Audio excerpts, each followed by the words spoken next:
사랑합니다. 사랑합니다. 축복합니다. 사랑합니다. 잘 오셨습니다. 기도하겠습니다. 돌아가신 아버지 하나님, 예전에 나온 주의 백성들을 기억하시고 특별히 귀한 말씀 허락하셨사오니 이 말씀 함께 나눌 때 성령께서 하나님 심령 가운데 내주하시고 조명하여 주셔서 말씀의 참 뜻을 밝게 깨달아 알게 하시고 말씀 따라 살아가기를 소망하며 결단하는 시간이 되게 하여 주옵소서. 예수 그리스도의 이름으로 기도합니다. 아멘. 할렐루야. 오늘 에베소서 말씀을 우리가 함께 보도록 하겠습니다. 특별히 우리 지난 시간에 함께 나누었었던 갈라디아서의 말씀을 기억하시면서 오늘 말씀 우리 함께 보면 좋을 것 같습니다. 선생님 그림을 좀 보여주십시오. 네, 맞습니다. 이것이 지도가 당시에 에베소 교회가 있던 지역을 보여주고 있죠. 뭐 소아시아 7교회라고 불리는 요한계시록에 나오는 그 교회들을 중심으로 하여 당시 초대교회 당시에 지도를 보여드리고 있습니다. 이것들이 다 바울 선교 그리고 바울 선교 여행에서 거쳤던 도시들, 성읍들과 세웠던 교회들을 보여주고 있는 지도이지요. 우리가 지난 시간에 보았었던 갈라디아서의 편지를 받았던 그 지역들, 우리가 잘 알고 있는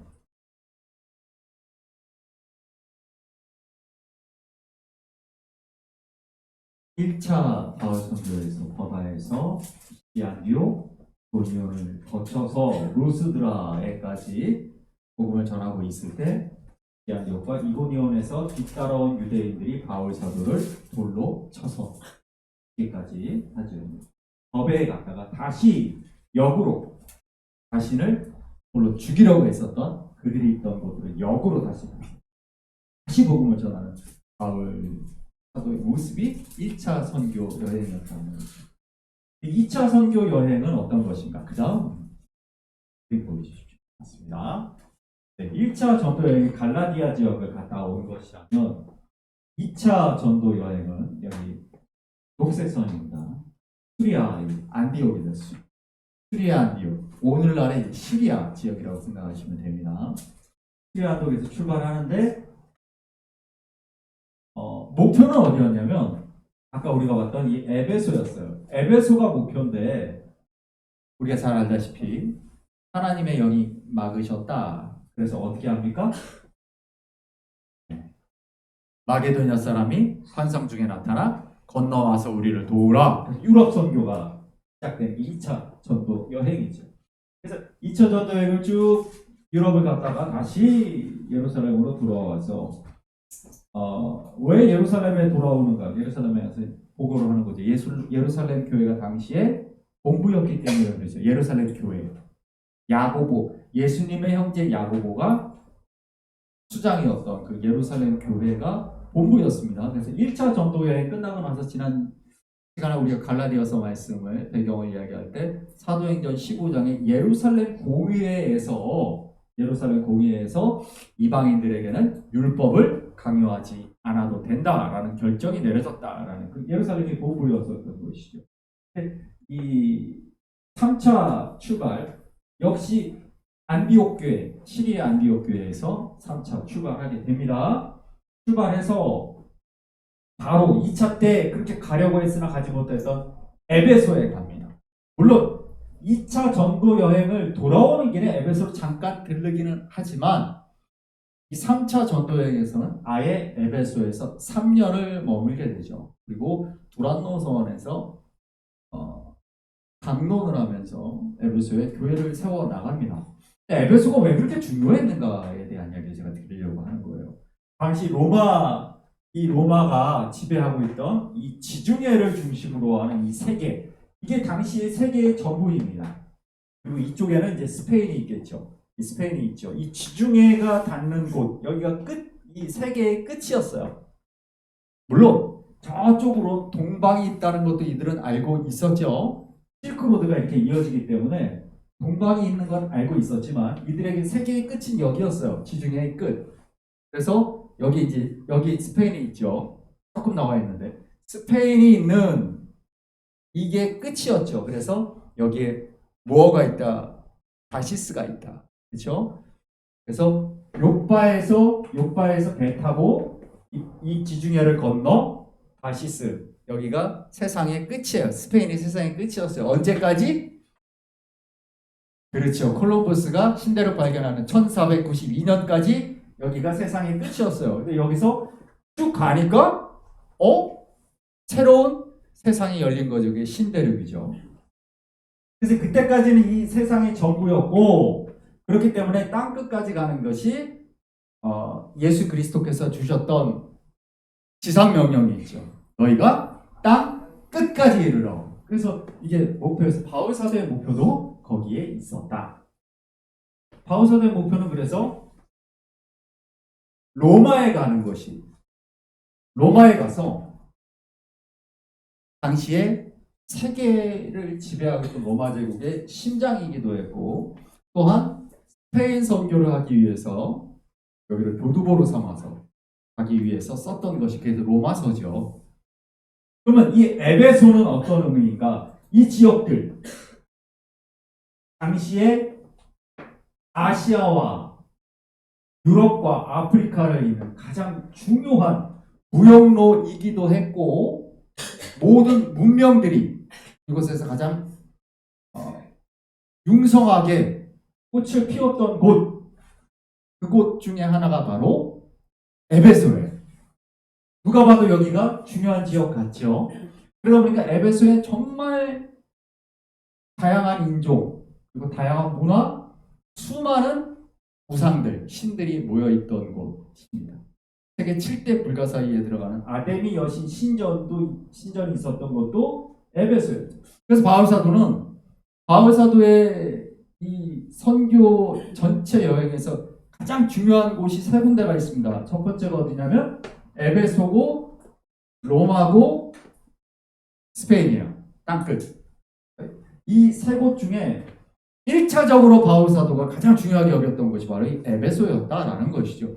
이 에베소만 복음으로 장악하면 놀라운 역사를 이룰 수 있다라고 믿었던 것이 바울 사도의 선교 방향이었다라는 것입니다. 물론 여기 우리가 4차 여행을 잘 알고 있죠. 그러한 마음을 가지고 있었지만 이건 고린도죠. 우리가 고린도서, 전서, 후서를 나눌 때 에베소에 있으면서 고린도에 다녀간 이야기들을 우리가 했었죠. 고린도 교회가 많은 문제들 가운데 있었고 그런 문제들을 해결하기 위해서 고린도 갔다 온 겁니다. 다시 돌아오죠. 다시 돌아와서 어떻게 됩니까? 예루살렘에서 체포되죠. 체포돼서 로마로 재판받으러 가죠. 네, 그거를 이제 4차 전도 여행이라고 부르게 되는 것입니다. 이때 바울 사도는 유대인들에게 성전을 모독하고 이방인들의 성전에 그리고 율법을 모욕했다. 그런 유대인들에게 있어서는 죽일 죄예요. 근데 문제는 뭐였느냐? 바울이 로마 시민권을 가진 사람이기 때문에 로마 황제에게 재판을 받겠다고 한 것이죠. 그래서 로마 군인들에 의해서 가이사랴로 일단 갑니다. 가이사랴로 가서 가이사랴에 지난번에 제가 가이사랴 사진 보여드렸던 거 기억나십니까? 바다 위에 헤롯 궁전. 네. 거기에 유대 총독이 로마 총독이 있었고 로마 총독 군대가 거기 주둔하고 있었어요. 바로 그 군대가 주둔하고 있던 가이사랴에서 2년을 머물다가 로마로 가게 됩니다. 로마에 가서 2년 동안 로마의 셋집에서 가택연금을 당합니다. 가택연금.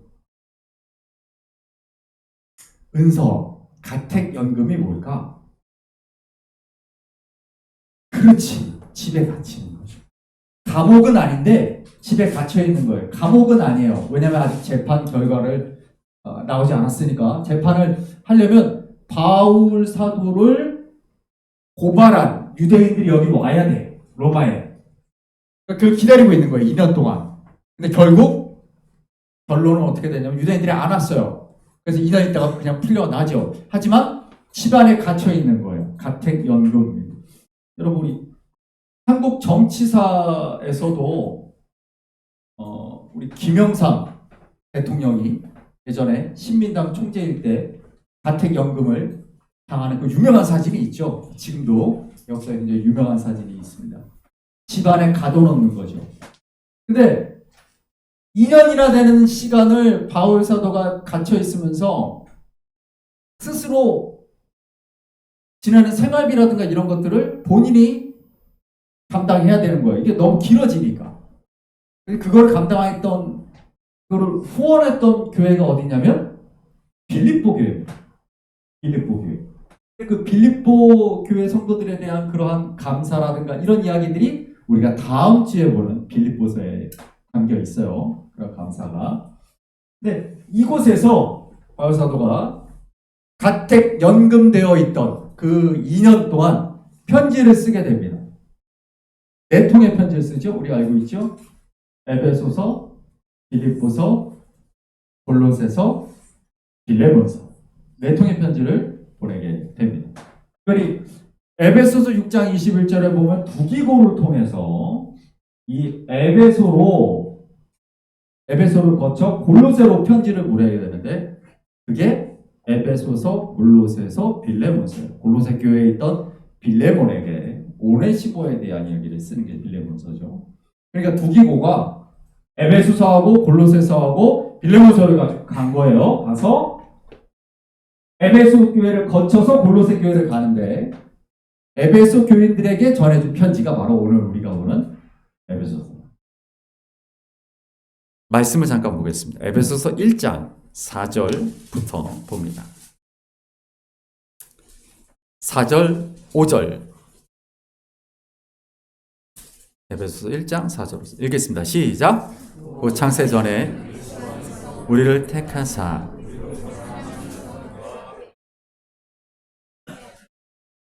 (5절) 그 기쁘신 뜻대로 우리를 예정하사 아멘. 에베소서는 굉장히 흔히 성경을 연구하는 사람들 가운데 서신서 중에 서신의 여왕이다 이렇게도 불려요. 그러니까 서신서 중에서 어떤 의미에서 가장 빛나는 그러한 편지다라고 말하는데 그 이유 중에 하나가 뭐냐면 우리는 장로교회죠. 장로교회입니다. 장로교를 창시했던 존 칼빈, 우리가 장 칼뱅이라고도 하는 그 존 칼빈의 장로교의 중요한 교리가 바로 다 에베소서에 있어요. 예정론, 구원론, 교회론, 장로교의 기초가 담겨 있는 게 바로 이 에베소서입니다. 그러니까 장로교만의 특징이 여기 있어요. 4절 말씀이 어떻게 나옵니까? 곧 창세전에 그리스도 안에서 우리를 택하사 우리로 사랑 안에서 거룩하고 흠이 없게 하시려고. 이 한 구절 안에 구원론, 예정론 다 들어있습니다.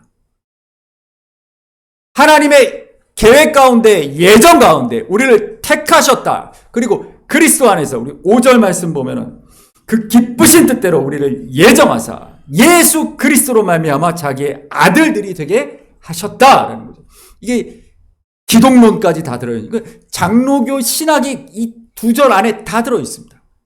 이게 다른 교단과 다른 교파와 구별되는 점이기도 하고요. 우리 장로교인들의 신앙 고백의 첫 번째 신앙 고백이에요. 나는 하나님의 계획 가운데, 예정 가운데 선택받고 부르심 받았다. 예수 그리스도로 인해 내가 하나님의 아들이 되었다. 하나님 나라의 유업을, 기업을 상속받게 되었다라는 이 믿음. 그러니까 이게 특히 우리 장로교 그리스도인들에게 있어서는 첫 번째 신앙 고백입니다. 이 고백이 든든하게 우리를 받쳐줘야 돼요. 김윤진의 인생은 하나님의 선택, 부르심, 그 예정 가운데 있음을 믿을 때 윤진의 믿음이 굳게 설 수 있는 거예요. 그 고백이 있다면 우리를 힘들게 하는 모든 어려운 일들이 우리 삶 가운데 닥친다 할지라도 이 믿음의 견고한 반석 위에 있으면 흔들리지 않아요. 하나님의 예정하심이 내 인생을 통하여 계속 이루어질 것을 내가 믿기 때문에. 우리 선유가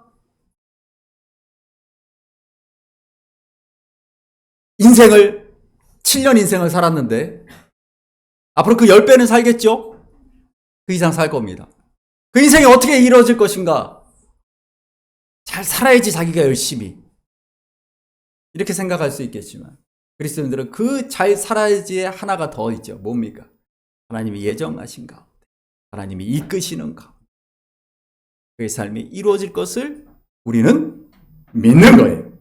그 믿음을 가지고 우리가 하나님 앞에 신앙생활을 하는 겁니다. 오늘 우리의 삶도 그렇고 앞으로 우리의 삶도 그런 거예요. 그러니까 이 예정과 선택과 하나님의 계획이라는 이것이 바로 오늘 우리가 믿음을 가질 수 있는 가장 중요한 부분이다라는 것입니다. 특별히 우리 7절 한번 읽어볼까요? 7절도 읽어보겠습니다. 시작. 우리는 그리스도 안에서 그의 은혜의 풍성함을 따라 그의 피로 말미암아 속량 곧 아멘. 그렇습니다. 아까도 말씀드렸던 바로 그 구원론, 예정론에 이어서 구원론, 이것이 가장 잘 드러나 있는 바로 그 말씀이죠. 우리가 그리스도 안에서 그의 은혜의 풍성함을 따라 그의 피로 말미암아 속량 곧 죄사함을 받았다. 이거 흔들릴 수 없는 우리의 신앙의 고백인 것이죠. 너무나 분명하게 이야기하고 있습니다. 나는 구원받았습니다. 예수 그리스도의 피로 말미암아 속량 곧 죄사함을 받았습니다 라고 하는 그 고백이죠. 우리가 9절도 읽어보겠습니다. 9절입니다. 그 뜻의 비밀을 우리에게 알리신 것이요 그의 기뻐하심을 따라 그리스도 안에서 때가 찬 경륜을 위하여 예정하신 네, 그렇습니다. 그렇기 때문에 장로교인이 갖는 분명한 믿음은 우리의 삶을 인도하시는 하나님의 계획이 있다라는 것에 대한 신뢰입니다. 우리 오승효가 양성고등학교에 갔어요. 그 이후의 삶은 어떻게 될까? 이제 처음 고등학교에 입학했는데 앞으로의 삶이 어떻게 될까요? 믿음의 고백을 하자면 하나님의 때, 하나님의 경륜 가운데 모든 승효의 삶을 하나님이 인도에 가실 것을 믿는 거예요. 그 믿음이 있다면 불안해할 필요가 없는 거죠. 나 대학은 어떻게 하지? 나 취업은 어떻게 하지? 이러한 고민들, 이러한 불안과 염려들, 그런 것들을 우리를 흔들게 하는 것은 뭐냐면 우리의 이 하나님이 나의 삶을 계획하시고 인도하시고 예정하셨고 반드시 하나님의 때, 하나님의 방법으로 이루실 것이다라는 이 믿음이 흔들리게 될 때 우리가 불안해하고 염려하게 됩니다. 그래서 이 말씀은 우리로 하여금 좌절하거나 불안해하지 아니하도록 우리가 설사 넘어지더라도 다시 일어날 수 있게 해주시는 하나님의 은혜를 이야기하고 있다라는 것입니다. 지금 현재가 아니라 바로 눈을 들어 하나님의 경륜을 바라보게 한다라는 것입니다. 그렇기 때문에 현재의 어려움과 불안과 낙심에 머물러 있지 않도록 다시 우리를 일으켜 세워주는 것이라는 거죠. 이것이 세상 사람과 그리스도인의 가장 큰 차이입니다. 그 이야기를 지금 하고 있는 것이죠. 우리 17절도 한번 볼까요? 17절입니다. 우리 올해 우리가 교회 표어로 삼은 말씀이죠. 읽어봅니다. 우리 주 예수 그리스도의 하나님 영광의 아버지께서 지혜와 계시의 영을 너에게 주사 하나님을 알게 하시고 아멘. 그렇습니다. 우리 읽는 김에 우리 19절, 20절, 네, 23절까지 한번 읽어보겠습니다. 23절까지 쭉 읽습니다. 시작.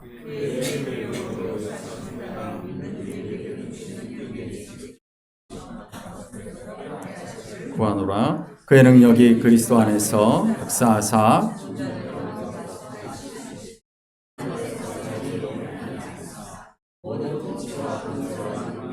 주권과 이 세상뿐 아니라 온 세상에 일컫는 모든 이름 위에 뛰어나게 하시고 또 만물을 그의 발 아래 복종하게 하시고 그를 만물에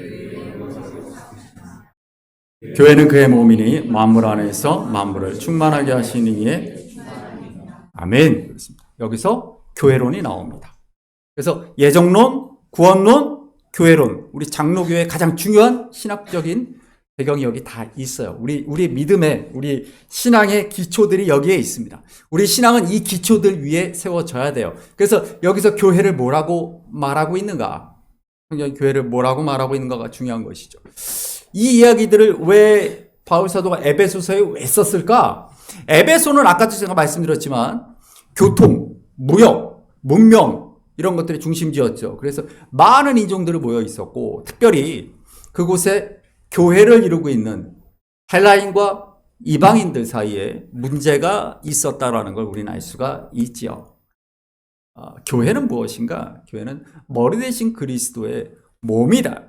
우리는 지체들이고 손과 발이고 그리고 머리 대신 그리스도의 뜻을 따라 그분의 일을 행해 나가는 공동체다. 한 몸이다. 라고 말하고 있다라는 것입니다.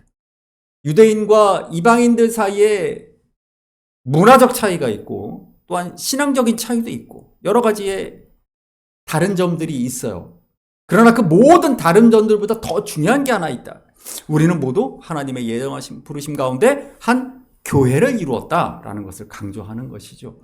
차이점이 강조되게 되면 분열되고 다투게 됩니다. 중요한 건 공통점을 보라라는 것이죠. 그래서 교회가 무엇인가에 대해서 교회에 대한 정의 우리가 성경에서 찾아야 한다는 것이죠. 교회는 내가 무엇을 받으러 가는 곳이 아닙니다. 은혜 받으러 복 받으러 가는 곳이 아니에요. 오늘 우리 말씀에서 분명히 말하죠. 교회란 무엇인가? 교회는 내가 쓰임 받기 위하여 내가 다른 이들과 함께 지체를 이루어 한 몸을 이루어 주의 일을 감당하는 일, 예수 그리스도께서 주신 소명을 감당하는 일, 그 일을 위해서 우리에게 각자 다양한 믿음의 분량대로 은사대로 선물을 주셨다. 그래서 다 차이가 있는 것이다라고 말하는 것이죠. 너희가 차이가 없다라고 말하는 게 아니에요. 다 차이가 있다. 손과 발이 어떻게 같겠느냐? 다르다. 왜? 다른 역할들을 소명으로 받았기 때문이다라고 말하고 있습니다. 그렇기 때문에 우리는 다름에 주목해서는 안 됩니다. 다름이 중요한 게 아니라 우리가 한 목표를 가진 한 마음으로 한 몸을 이루어야 된다라는 것이 중요한 것이죠. 현대 복음주의에 대한 비판을 제가 예전에도 한번 한 적이 있는데 현대 복음주의의 가장 큰 문제는 뭐냐면 현대 복음주의라는 건 지금 가장 많이 우리가 접하는 어떤 설교라든가 찬양이라든가 이런 걸 통해서 기독교 문화를 통해서 볼 수 있는 부분입니다. 그래서 현대 복음주의의 한 부분인데 그런 것들의 가장 큰 문제는 뭐냐면 신앙을 개인주의적이고 소비주의적으로 이끈다라는 것이죠. 개인주의적이라는 게 뭘까요? 신앙이 나중심이 된다는 거예요. 나중심. 그래서 내 마음에 맞는 교회를 찾아다니죠. 어떤 목사님의 설교를 들으러 교회에 간다는 것이죠. 그 교회가 나에게 어떤 유익을 줄 것인가. 마치 어떤 백화점을 가듯이 어떤 쇼핑을 하러 쇼핑몰에 가듯이 내가 무엇을 얻기 위해 교회를 간다는 것이죠. 이 교회를 선택함으로 나에게 얻을 유익은 무엇인가. 그게 소비주의입니다. 그런 개인주의와 소비주의 속에서 교회를 선택하게 하지요. 그래서 각 교회의 홈페이지들은 전부 다 그런 얘기밖에 없어요. 우리 교회 오면 이런 유익이 있습니다. 우리 이런 프로그램들이 있습니다. 우리 이런 시설이 있습니다. 근데 교회는 그런 것이 아니다라는 거예요. 교회는 그런 것이 아니다. 교회는 내가 지체들과 한 몸을 이루어 주님의 일을 감당하기 위해 주님이 부르신 한 몸이다라는 게 중요한 겁니다. 그러니까 하나님이 물어보시는 건 주님이 우리 앞에 던지시는 질문이 이런 거예요. 너가 그 교회 가서 무슨 은혜를 받고 있느냐? 네가 그 교회 가서 어떤 편의를 제공받고 있느냐? 이걸 물어보시는 게 아니에요. 너가 그 교회에서 그 교회 공동체를 이루는 모든 교인들과 함께 나를 도와 지금 무엇을 하고 있느냐? 이 땅에서 내가 너를 선택해서 예정 가운데 선택해서 불러서 교회 공동체 안에서 나와 동역하자고 했는데 너는 지금 뭘 하고 있느냐라고 물으신다는 것이죠. 여러분, 우리가 선교헌금을 세계 각곳의 선교사님들에게 보내는 것은 우리가 함께 그들을 지원하는 것은 하나님의 계획 가운데 그곳에서 하나님께서 그 선교사님들을 통해 이루실 계획이 있기 때문에 우리는 그것을 돕는, 동역하는 하나님이 한국에서 우리 교회를 통해서 튀르키예나 라오스에서 우리가 전혀 모르는, 얼굴도 잘 모르는 그 사람들, 하지만 하나님이 예비하신 그 영혼을 위한 사역을 이곳에서 이루어 가시는 것이죠. 그게 교회입니다. 여러분 신앙생활 잘하고 계십니까? 라고 누가 물어본다면 네! 저는 하나님의 부르심을 따라 지금 그분과 동역하고 있습니다. 우리 교회 교인들과 한마음이 되어 그 일들을 해 나가고 있습니다. 우리가 그렇게 대답해야 합니다. 구원파의 구원과 기독교의 구원이 가장 다른 점이 무엇인가? 구원파의 구원의 개념은 이거예요. 우리가 의롭게 되었다. 구원받았다라는 게 의롭게 되었다라고 하는. 여러분, 우리는 의롭게 된 사람들이 아닙니다. 예수 그리스도로 말미암아 의롭다 칭함받은 사람들이에요. 이게 무슨 얘기일까? 우리의 의로움은 완성되지 않았다라는 거예요. 우리는 그리스도인은 뭐냐면요, 끊임없이 성화의 과정으로 나아가는 사람들이라는 것이죠. 오늘 우리가 본 말씀도 바로 그 얘기예요. 우리는 전진하는 사람들, 하나님을 계속 알아가야 되고 하나님의 뜻을 깨달아야 되고 하나님의 뜻을 실행해 나감으로써 하나님께서 나에게 주시는 놀라운 그 은혜를 날마다 누리면서 성화의 단계로 나아가는 것. 이게 존 칼빈이 장로교 구원의 그 모든 조건들 가운데 가장 중요하게 여겼던 부분 중에 하나가 바로 이 성화입니다. 우리는 성화의 삶을 날마다 살아가는 거예요. 완성되지 않았어요. 의롭지 않아요. 나는 여전히 죄인이에요. 여전히 끊임없이 넘어져요.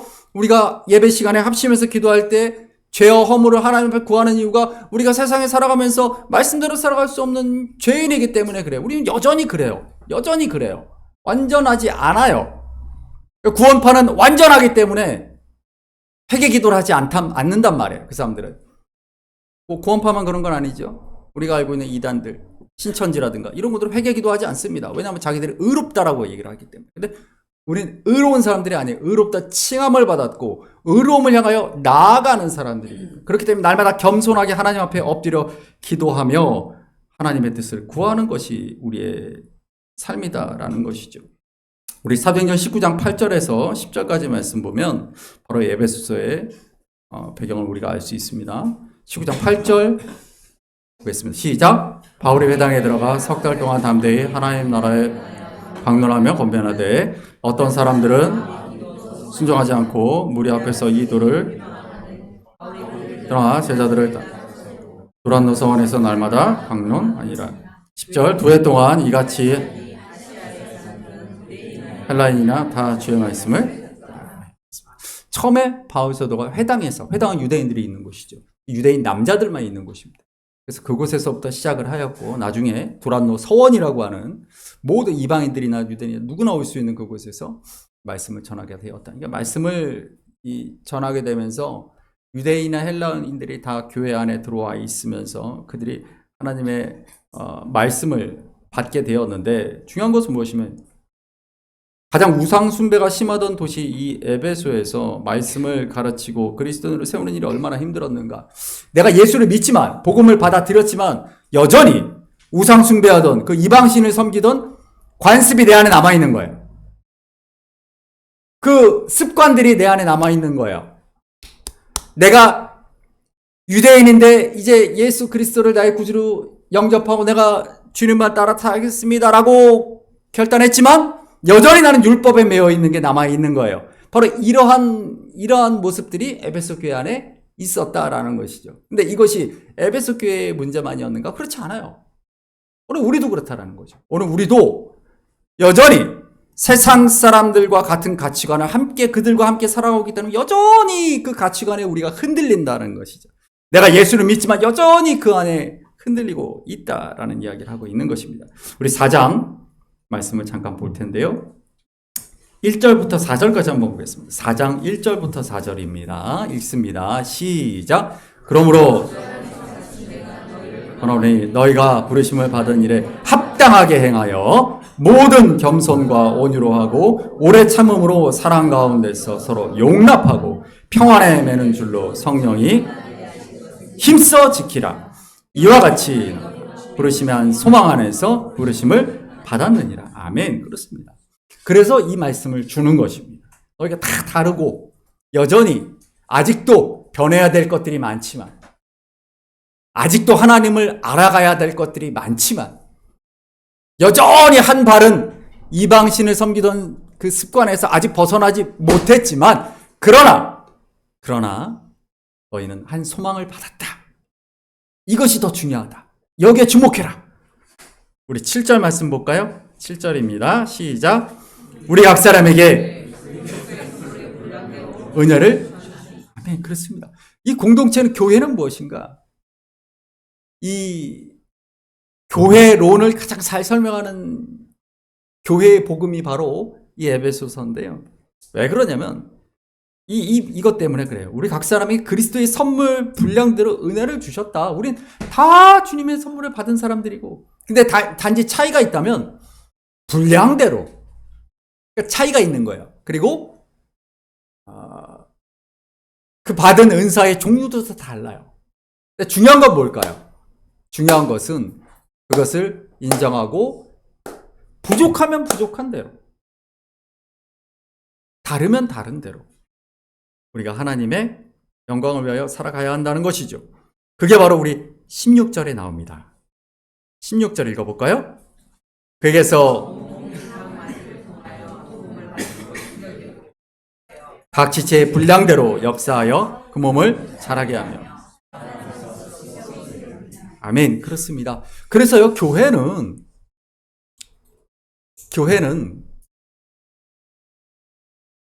주님의 온 몸이 예수 그리스도를 통해서 서로가 서로를 돕는 것들을 통하여 연결되고 결합되고 각 지체의 분량대로 역사해서 몸을 자라게 하는 것입니다. 여기서 잘못된 생각들을 우리가 하게 되는데, 제가 아까 개인주의, 소비주의 말씀을 드렸는데 또 하나가 있죠. 뭐냐면 성장주의입니다. 교회는 커져 나가야 된다라는 잘못된 생각을 우리가 갖게 됩니다. 왜 그런 생각을 갖게 되냐면, 자라난다라고 말할 때 이 자라남에 대해서 우리가 외적인 성장을 이야기하는 경우가 많기 때문에 그래요. 그런데 교회가 몇백 명, 몇천 명 되는 교회라면 그 교회가 서로 도움을 받음으로 각 지체별로 연합하여 그렇게 한 몸 공동체로 자라는 것이 가능한가? 그렇지 않아요. 가능하지 않습니다. 대부분의 사람들은 구경꾼이 되고, 대부분의 사람들은 그저 성전 뜰만 밟고 가는 곳이 돼버리게 되지요. 내가 여기 와서 무엇을 받을까? 내가 오늘 와서 무엇을 얻어갈까? 이런 마음으로 예배에 참여하는 그러한 사람들이 된다는 거예요. 예수님을 따라서 벳세다 들녘에서 떡 한 덩이 얻어먹고 집에 갔던 몇천 명의 사람들처럼 돼버린다라는 것이죠. 근데 그곳에서 떡을 나눠줬던 사람들은, 그 제자들은 사도가 되어 주님의 소명을 감당하게 되는 것이죠. 떡을 받아먹는 사람이 아니라 떡을 나눠주는 사람이 돼야겠죠. 주님을 돕는 사람이 돼야 되겠죠. 우리의 결론은 거기에 있다라는 것이죠. 잠깐 성화 이야기를 말씀을 드렸는데요. 이 장로교의 구원은 예정, 선택, 회심, 중생, 성화, 성도의 견인, 영화, 이 7단계입니다.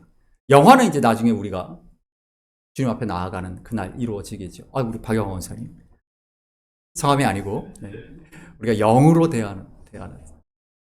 그 전까지 우리의 삶은 성화입니다.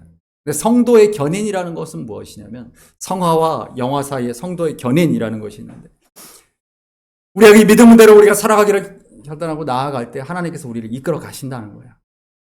구원의 날까지 우리를 끌고 나가실 것이다. 그러니까 두려워하지 말고 불안하지 말고 그 믿음대로 살아가라라는 그 이야기를 하고 있는 말씀이죠. 오늘 열왕기하 우리 지호가 읽어준 말씀을 보게 되면 9절에 보면 이런 말씀이 있어요. 9절 말씀 한번 읽어볼까요? 건너매 엘리야가 엘리사에게 이르되 데려감을 당하기 전에 내가 내게 어떻게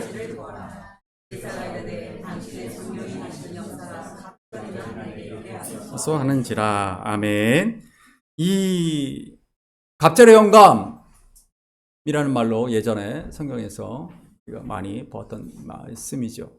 엘리사가 엘리야를 하나님께서 데려가시기 전에 바로 그런 성령의 역사가 갑절이나 내게 있게 하옵소서. 이게 엘리사가 욕심이 많다는 얘기가 아니고 무슨 말일까요? 이게 장자권에 대한 이야기를 하고 있는 거예요. 우리 상속권 이야기를 우리가 말씀을 드렸는데, 장자권은 세 가지, 우리 구약에 있는 그 장자권, 우리가 야곱과 에서 이야기에 나오는 그 장자권은 세 가지를 갖게 되어 있어요. 첫 번째 뭐냐면 두 몫의 상속입니다. 두 번째가 제사장 직분, 그리고 왕의 직분. 이 세 가지를 족장들이 갖고 있던 것들이 세 가지예요. 그러니까 족장들이 제사를 지냈죠. 그때 제사장이 따로 없었으니까. 그 족장들이 다스렸죠. 그게 왕의 직분이에요. 그러니까 제사장 직분, 왕의 직분, 그리고 두 배의 상속이에요. 두 배의 상속이 뭘까? 우리 은혁이한테 우리 전사님이, 우리 유성호 집사님이 이제 유산을 상속하시는 거예요. 먼 훗날 얘기죠. 먼 훗날 얘기겠지만 유산을 상속하시는데, 유산을 어떻게 나눠줘야 되느냐? 지금 우리나라 민법상으로는 똑 잘라서 똑같이 분배해줘야 되죠. 딸이든 아들이든. 근데 이 성경에 우리 그런 말씀 있죠.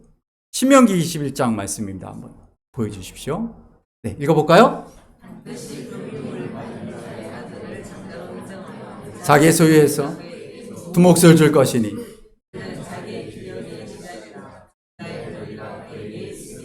아멘. 우리 그 앞에 구절 한번 보여주십시오. 네. 갑절이 뭐냐면 장자가 받을 몫이에요. 그러니까 은서하고 은혁이한테 어떻게 유산을 주냐면 3등분을 해서 2개를 은서를 주고 하나를 은혁이한테 준다라는 개념이에요.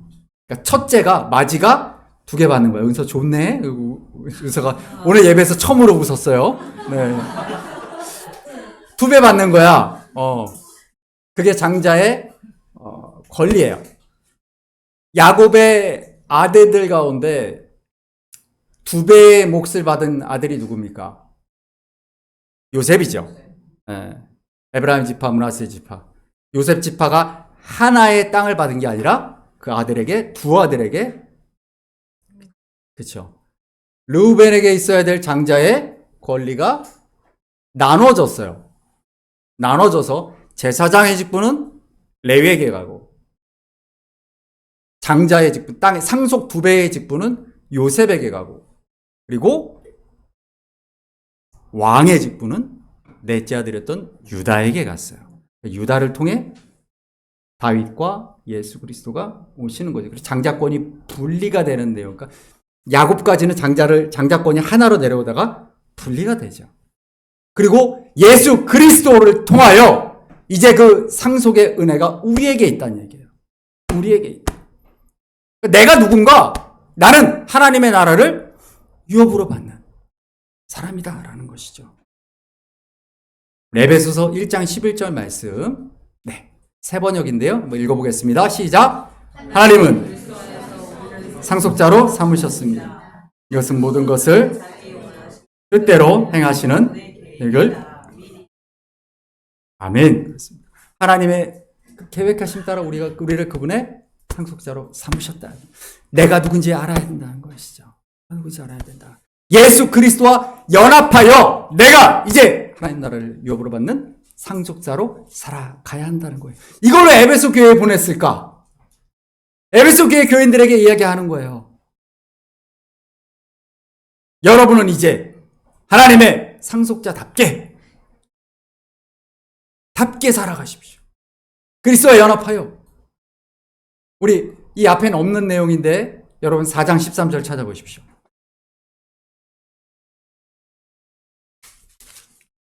펜이 있는 분은 줄을 그셔도 좋습니다. 4장 13절 읽습니다. 시작. 믿는 것과 하나가 되어 온전한 사람을 이루어 그리스도의 장성한 분량이 충만한 데까지 맨 그렇습니다. 이렇게 나아가라는 거예요. 이렇게 나아가라는 거예요.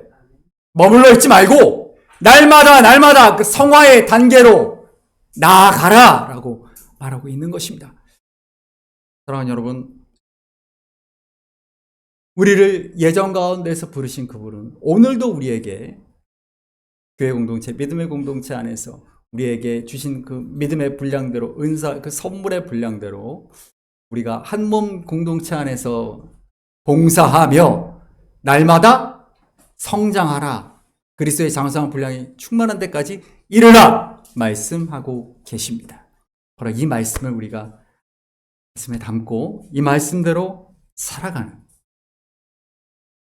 예수 그리스도의 장성한 분량이 충만한 데까지 이르는 저와 여러분 되시기를 간절히 소망합니다. 이 시간 함께 찬양하실 텐데요. 여러분 갖고 계신 주보 안에 주께 가오니 믿음의 고백으로 우리가 말씀을 기억하시면서 함께 하나님 앞에